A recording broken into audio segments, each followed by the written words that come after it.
Now for this next part, we're not actually going to continue on with this model. We're going to build a different one and attach it. So what we need to do is just build a new parametric primitive. And in this case, we don't want an oil tank. We want just a cylinder. Okay. And now with that added, you can see in our object manager a completely new object in there. Okay. Unrelated to the other one, but we can use that as reference. So that's great.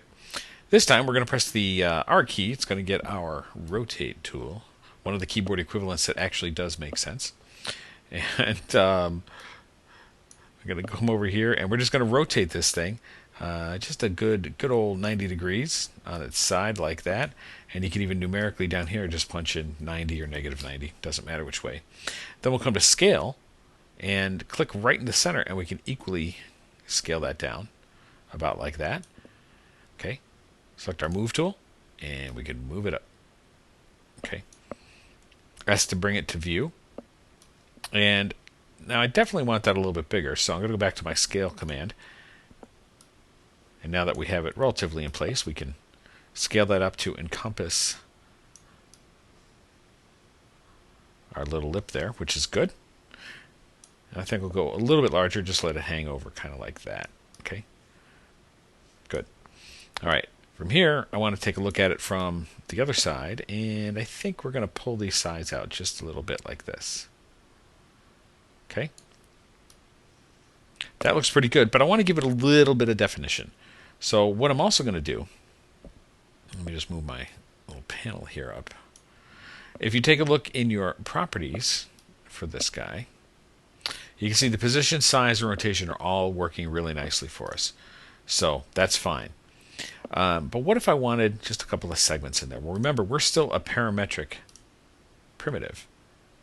We're not actually an object yet.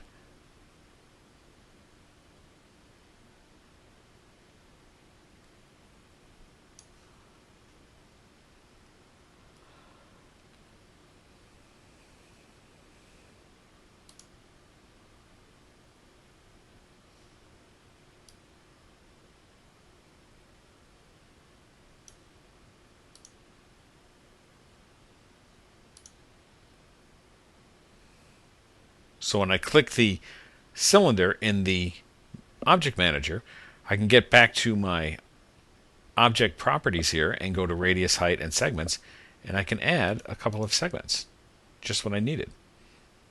Okay. Again, I haven't made this an editable object yet. I just went and selected the cylinder and have my properties. And that's what's good about the parametric primitives, is that I can still do that before I'm finished with this thing. All right, so now I think I'm about ready to go to add some bevels and add some detail.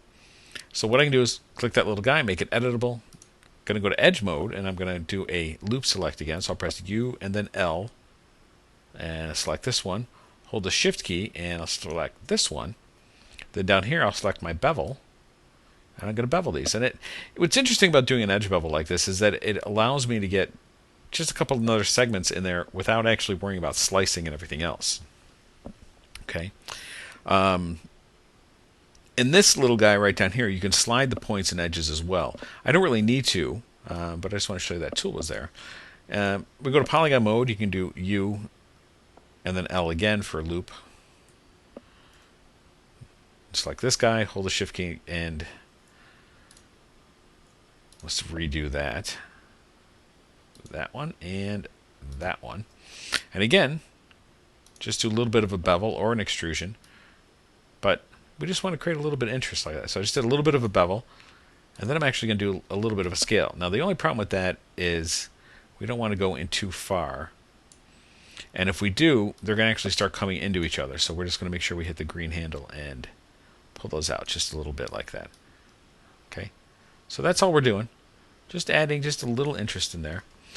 You can go ahead on your own and just be creative and select more of these edges, maybe add more bevels, add a little more depth into it. But the idea here is just to create a little, kind of a little pressed metal look, which is the idea.